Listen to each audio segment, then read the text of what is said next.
Assalamualaikum warahmatullahi wabarakatuh. Perkenalkan, kami dari kelompok 9 yang beranggotakan 2 orang, yaitu saya sendiri, Pinker Novela dengan NIM 2230210095 dan Nurhaliza dengan NIM 2230210076 yang akan membahas hakikat kesulitan belajar dan bentuk-bentuknya.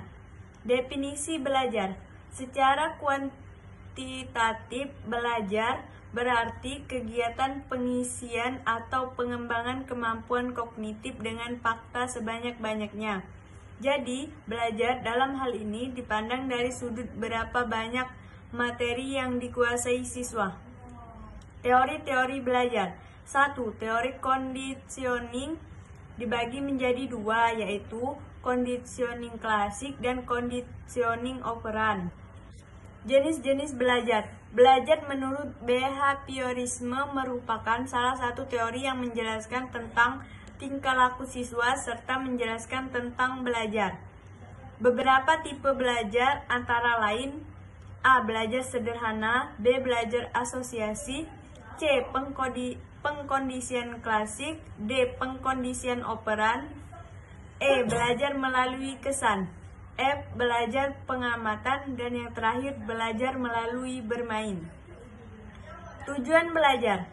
Tujuan belajar kognitif yaitu untuk memperoleh pengetahuan, fakta atau ingatan, pemahaman aplikasi, dan kemampuan berpikir, analisis, sintesis, dan evaluasi. Tujuan belajar efektif yaitu untuk memperoleh sikap, apresiasi, karakteristik. Tujuan belajar psikomotorik yaitu memperoleh keterampilan fisik yang berkaitan dengan keterampilan gerak maupun keterampilan ekspresi verbal dan nonverbal. Pengertian kesulitan belajar. Kesulitan belajar adalah gangguan yang dialami oleh seseorang terhadap proses belajar karena beberapa faktor yang mempengaruhi sehingga berakibat pada prestasi belajarnya. Kesulitan belajar dapat juga diartikan sebagai keadaan di mana seseorang mengalami kesukaran dalam proses perubahan tingkah laku dari tidak tahu menjadi tahu, dari bisa menjadi bisa.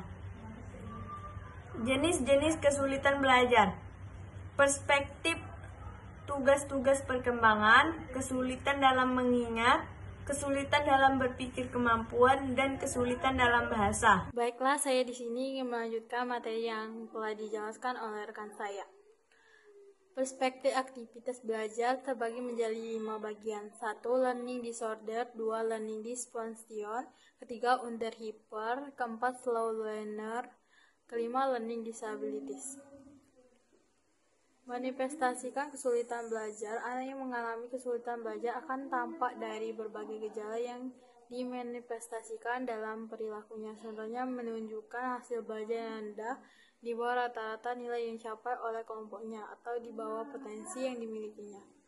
Klasifikasi kesulitan belajar. Kesulitan belajar akademik atau academic learning disabilities. Kesulitan belajar yang berhubungan dengan perkembangan mencakup gangguan motorik dan persepsi, kesulitan belajar bahasa dan komunikasi, dan kesulitan belajar dalam menyesuaikan perilaku sosial. Kesulitan belajar akademik menunjuk pada adanya kegagalan pencapaian prestasi akademik yang sesuai dengan kapasitas yang diharapkan. Penyebab kesulitan belajar ada beberapa faktor, yaitu faktor internal siswa, 2. Faktor eksternal siswa, 3. Faktor sosial, 4. Faktor emosional dan psikologis, 5. Faktor intelektual, 6. Faktor pedagogis atau kependidikan.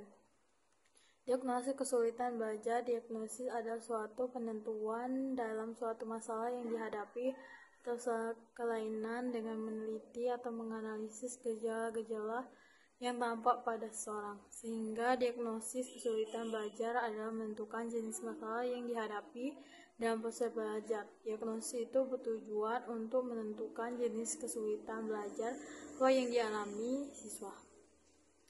Peran guru dalam menangani kesulitan belajar. Peran guru adalah terciptanya serangkaian tingkah laku yang saling berkaitan, yang dilakukan dalam suatu situasi tertentu, serta berhubungan dengan kemajuan, perubahan tingkah laku, dan perkembangan siswa menjadi tujuannya. Bagi siswa yang mengalami kesulitan belajar, guru harus memberikan penanganan khusus dan perhatian yang lebih dibandingkan siswa yang tidak mengalami kesulitan dalam belajar, yaitu A. Mengidentifikasi adanya kesulitan belajar, B. Menelaah atau menetapkan status siswa.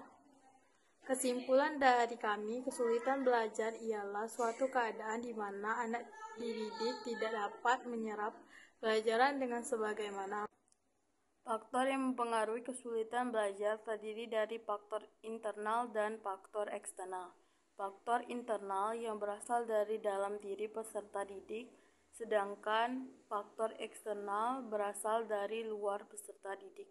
Macam-macam kesulitan belajar terdiri dari 5, yaitu learning disorder, learning dysfunction, underhyper, slow learner, dan learning disabilities. Sekian pemaparan materi dari kelompok kami. Saya akhiri. Wassalamualaikum warahmatullahi wabarakatuh.